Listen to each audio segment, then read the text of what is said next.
নমস্কার, আপনাদের সাথে আজকের নিউজ রিপোর্টে আমি ঈশিতা। আপনারা দেখছেন বোলপুর নিউজ টিভি। নিয়ে এসেছি আজকের বিশেষ খবর। চোখ রাখবো সংবাদ শিরোনামে। কয়েকদিন ধরে আপনি কি করছিলেন? রামপুরহাটে ছাত্রের মৃত্যুর ঘটনায় প্রধান শিক্ষককে মারধর। এদিকে বাংলায় কথা বলতেই বেধড়ক মার। উড়িষ্যায় নিখোঁজ শ্রমিককে ঘরে ফেরালো এক ডাকে অভিষেক। ই কর্মশালা সংস্থা পণ্য চুরি নওদায় পুলিশের জালে 2 জন ব্যক্তি। শরীরে একাধিক ক্ষত, শ্বশুরবাড়ি থেকে মেয়ের দেহ উদ্ধার হতেই বেপরোয়া ভাঙচুর পরিবারের। আজ মাদ্রাসায় শিক্ষক নিয়োগের তালিকা প্রকাশ করা হলো। ভোট চুরি হতে দেব না, পশ্চিমবঙ্গের মুখ্য নির্বাচন আধিকারিকের সঙ্গে সাক্ষাৎ অধীরের। ওয়াকফ হিংসায় মুর্শিদাবাদে ক্ষতিগ্রস্তদের কবে টাকা দেবে রাজ্য? প্রশ্ন হাইকোর্টের। বিস্তারিত জানতে চোখ রাখুন, সঙ্গে থাকুন। বিস্তারিত জানতেই চোখ রাখবো আজকের প্রথম খবরের দিকে। সপ্তম শ্রেণীর ছাত্রীকে খুন করে দেহ টুকরো টুকরো করে বস্তায় ভরে লোপাটের অভিযোগ, যা ঘিরে বুধবার থেকে উত্তাল রামপুরহাটে। অভিযুক্ত স্কুল শিক্ষককে গ্রেপ্তার করেছে পুলিশ। এরই মধ্যে বৃহস্পতিবার নতুন করে উত্তেজনা ছড়ালো। ওই ছাত্রী যে স্কুলে পড়তো, সকাল থেকেই সেখানে বিক্ষোভে ফেটে ওঠে ছাত্রের আত্মীয় স্বজন এবং গ্রামের লোকেরা। প্রধান শিক্ষক স্কুলে ঢুকতে তাকে বেধড়ক মারধর করা হয় বলে অভিযোগ। কোনো ক্রমে পুলিশ তাকে উদ্ধার করে নিয়ে যায়। রামপুরহাটে সপ্তম শ্রেণীর ছাত্রীকে খুনের ঘটনায় ফুঁসছে পরিবার এবং গ্রামের লোকজনও। ওইটুকু একটা মেয়ের দেহ টুকরো টুকরো করে রাস্তায় বস্তায় ভরে জলে ফেলে দেওয়ার মতো হিংস্র কাজ কে বা কারা করেছে, তাদের কঠোর শাস্তি দাবি চাইছেন সে সকল মানুষজন। দোষীর কঠোর শাস্তি দাবিতে বুধবার রামপুরহাট থানার সামনে বিক্ষোভ দেখান গ্রামবাসীরা। বৃহস্পতিবার তৃণমূল উত্তেজনা ছড়ায় ওই ছাত্রের স্কুলের সামনে। এই দিন স্কুলের সামনে অশান্তি হতে পারে আজ পেয়ে প্রায় সকাল থেকে হাজির ছিল পুলিশজন।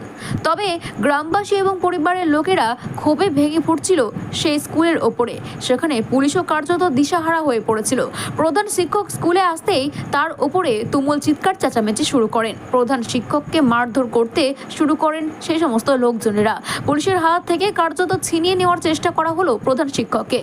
পুলিশ ঘিরে রাখলেও তারই মধ্যে প্রধান শিক্ষককে চড় লাথি মারা হয় বলে অভিযোগ। কিন্তু প্রধান শিক্ষকের ওপরে কেন এতটা রাগ নিয়ে পড়ল তারা? বিক্ষোভকারীদের দাবি, একটা মেয়ে 20 দিন ধরে নিখোঁজ। স্কুলের প্রধান শিক্ষকের কোনো দায়িত্ব নেই? তিনি কি খোঁজ রাখবেন না তার স্কুলের শিক্ষকদেরকে, বা তাদের কোনো খোঁজ খবর নেওয়ার প্রয়োজন নেই? তাদের প্রশ্ন, 20 দিন ধরে স্কুলের ছাত্রের নিখোঁজ। অভিযোগ, এই স্কুলের স্যারের নাম। এই স্যারকে আড়াল করে তারা ছাড়া আর কেউ কি কিছু করেছেন? এই দিন উত্তেজনা ছড়াতেই এই সকল কিছুর মধ্যে ক্ষোভ উঠে সেই সমস্ত মানুষের। এই দিন উত্তেজিত জনতার হাত থেকে কার্যত টেনে হাঁচড়ে প্রধান শিক্ষককে উদ্ধার করতে হয় পুলিশকে। প্রশ্নের মুখে পড়তে হয়েছে পুলিশের ভূমিকাকেও, কারণ গত 28শে আগস্ট রামপুরহাটের ওই ছাত্রের নিখোঁজ হয়ে যায়। 20 দিন সময় লাগে সেই ছাত্রের দেহ উদ্ধার করতে। পরিবারের দাবি, 28 তারিখ রাতে রামপুরহাট থানায় অভিযোগ দায়ের করা হয়। তবে তারপরের দিন ওই শিক্ষকের বিষয়ে পুলিশকে জানানো হয়েছে, অথচ গ্রেপ্তার করা হয় মঙ্গলবারের দিন। এই শিক্ষক আরও আগে গ্রেপ্তার হলে মেয়ের খোঁজ আরও আগে পেতেন বলে দাবি করেছে পরিবারের পরিস্বজনরা। মহারাষ্ট্রের পরে এবার উড়িষ্যা। ফের ভিন্ন রাজ্যে হেনস্থার শিকার হয়েছে বাংলার শ্রমিকজন। অভিযোগ এমনই, অসুবিধায় পড়ে শ্রমিকের পরিবার সরাসরি ফোন করলেন এক ডাকে অভিষেক বন্দ্যোপাধ্যায় হেল্পলাইনে। উড়িষ্যা থেকে শ্রমিককে ফিরিয়ে আনার ব্যবস্থা করে দিলেন অভিষেক বন্দ্যোপাধ্যায়ের নিজের টিম। গত সোমবার প্রহত শ্রমিক শহীদুল শেখ ঘরে ফেরার খুশিতে পরিবারের সদস্যরা।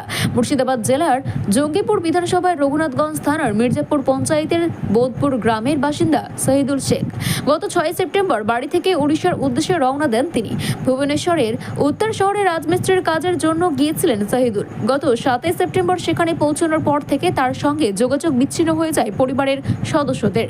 শহীদুল সম্পর্কে ভাগ্নে সুরজ শেখ তিনি বলেন, উড়িষ্যাতেই তিনি ছিলেন। তিনি বলেন, মামাকে আমি ডেকে পাঠিয়েছিলাম এখানে কাজ করার জন্য, কিন্তু এখানে আসার পরে মামার খোঁজ পাওয়া যাচ্ছিল না। থানায় গেলে পুলিশ আমাদের অভিযোগ নেননি। সুরজ জানান, মামা একটি দোকানে চা খেয়ে বাড়ি ফিরছিলেন। আসার পথে আমরা যে জায়গায় গিয়েছিলাম সেই জায়গা থেকে পথ ভুলে তিনি অন্য একটি বাড়ির সামনে চলে যান। তাকে ঘোরাঘুরি করতে দেখে কয়েকজন তাকে প্রশ্ন করেন, তিনি বাংলা ভাষায় উত্তর দেন। তখনই বাংলাদেশি সন্দেহে তাকে বেধড়ক মারধর করা হয় এবং পুলিশের হাতে তুলে দেওয়া হয়। সুরজ বলেন, পুলিশ মামাকে নিজেদের হেফাজতে রেখেছিল। রবিবার রাত থেকে বুধবার সকাল পর্যন্ত সেভাবে খেতেও দেওয়া হয়নি। দুর্বলতায় কাঁপছিলেন তিনি। পরে গায়ে মারধরের দাগও দেখতে পাওয়া যায়। শহীদুলের কথায়, আমি পথ ভুলে যাওয়ায় বাংলা কথা বলতে বাংলাদেশি বলে মারতে শুরু করে এবং লাঠি রড দিয়েও মারে আমাকে। মারের চোটে আমি রাস্তায় লুটিয়ে পড়ি। তখন তারা পুলিশের হাতে আমাকে তুলে দেয়। আমার কাছে মোবাইল ফোন ছিল না, ফলে কোনো ফোন কলও আমি করতে পারিনি। নামী এক ই-কমার্স ব্যবসায়ীর সংস্থার পণ্য সামগ্রী চুরির অভিযোগে দুজনকে গ্রেপ্তার করেছে মুর্শিদাবাদের নওদা থানার পুলিশ। সোমবার গভীর রাতে নওদা থানার পাটিকাবাড়ি হাই স্কুলের কাছে নাকাচক্কি চলছিল। সেই সময় পুলিশ একটি ইকো ভ্যান আটক করে। ভ্যান থেকে বাজেয়াপ্ত করা হয়েছে প্রায় 6 লক্ষ টাকার চুরি হয়ে যাওয়া পণ্য সামগ্রী। ধৃত দুইজন ডোমকল থানার খুশাবাড়ি সর্দারপাড়ার 25 বছরের রাশিদুল বিশ্বাস এবং ওই থানারই বাগরাগড়ার 18 বছরের সালমান মণ্ডল। পুলিশ ও স্থানীয় সূত্রে খবর, পাটিকাবাড়ি হাই স্কুলের কাছে নাকাচকি চলার সময় নদিয়া থেকে আসা একটি ডোমকলগামী গাড়ি আটক করে দেন নওদা থানার পুলিশ।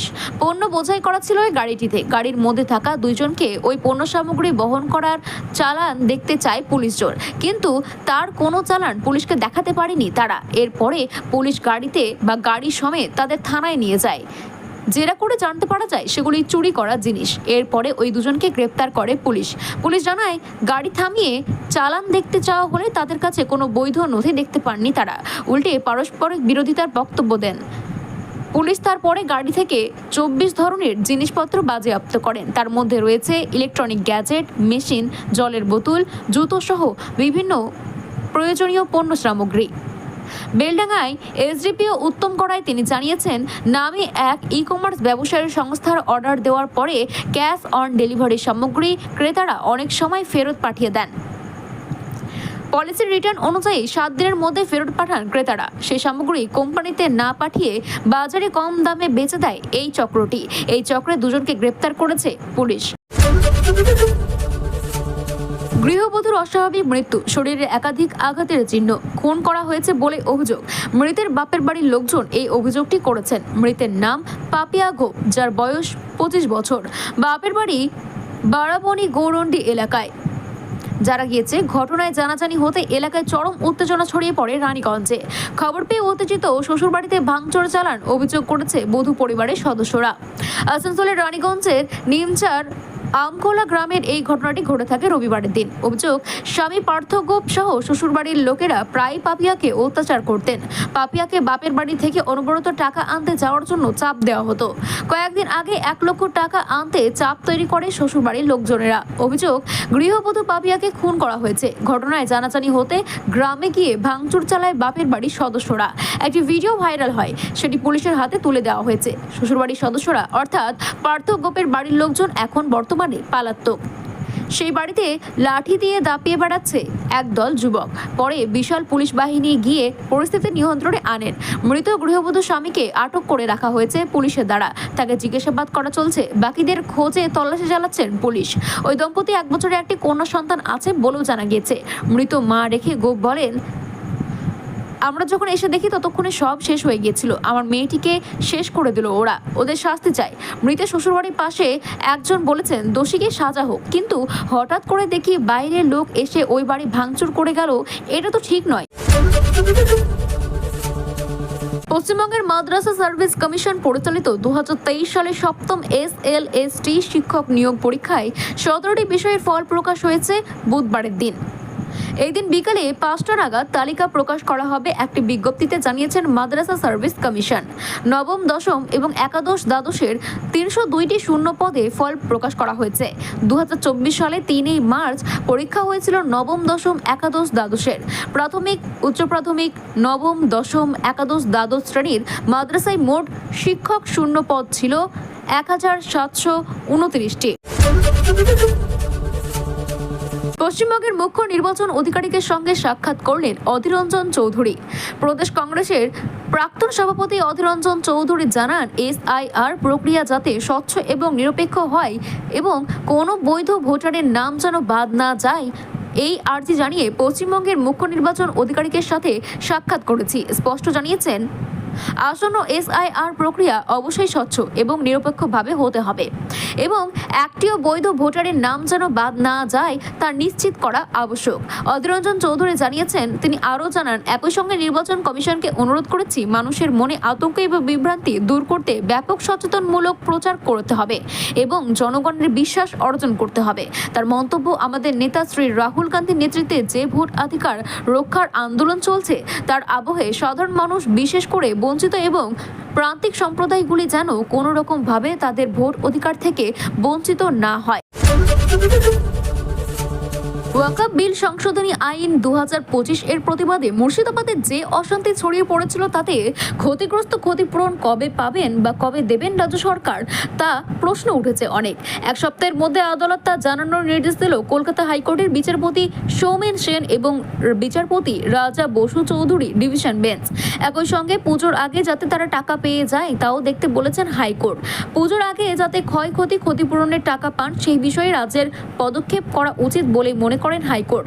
পাশাপাশি মুর্শিদাবাদের শামসেরগঞ্জে ক্ষতিগ্রস্ত এলাকায় কেন্দ্রীয় বাহিনীর ক্যাম্প যেমন রয়েছেন তেমনই থাকবে আপাতত বলেই জানিয়েছে কলকাতা হাইকোর্ট। এক সপ্তাহ পরে ফের শুনানির জন্য রাখা হয়েছে মামলাটিকে। বৃহস্পতিবার রাজ্য সরকারের আইনজীবী আদালতে জানান, সম্পত্তি ক্ষয়ক্ষতির পরিমাণ মূল্যায়ন করে এখনো পর্যন্ত রাজ্য সরকারকে কোনো ধরনের রিপোর্ট কপি দেওয়া হয়নি। এরপর অবশ্য হাইকোর্ট নির্দেশ দিয়েছেন ক্ষয়ক্ষতির পরিমাণ মূল্যায়ন করে সেই কপি অবিলম্বে রাজ্যকে দিতে হবে। অন্যদিকে পারুল দাস নামের একজন মুর্শিদাবাদের শামসেরগঞ্জে দুই গোষ্ঠীর গোলমাল, গুলি, বোমা এবং খুনের ঘটনায় NIA তদন্তের আর্জি জানিয়ে হাইকোর্টে দ্বারস্থ হয়েছিলেন। এই মামলায় NIA এর ভূমিকা নিয়েও এই দিন প্রশ্ন তুলেছে হাইকোর্ট। বিচারপতি সৌমেন সেন এবং বিচারপতি রাজা বসু চৌধুরী ডিভিশন বেঞ্চের বক্তব্যে হাইকোর্টের এই মামলা বারে বারে বলার পরেও NIA এর তদন্ত হাতে নিয়ে এগিয়ে আসেনি। NIA নাকি কেন্দ্রীয় সরকার এই বিষয়কে সিদ্ধান্ত নেবে, সেক্ষেত্রে আদালত ঢুকতে চাইছে না বলেও সাফ জানিয়ে দিয়েছে হাইকোর্ট। তবে আদালতের আগে নির্দিষ্ট করে বলা হয়েছে NIA মনে করলে তদন্ত করতেই পারে। আগামী শুনানি ফের রাজ্যকে তদন্তের অগ্রগতির রিপোর্ট দিতে নির্দেশ দেওয়া হয়েছে। 20 নভেম্বর পরবর্তী শুনানি।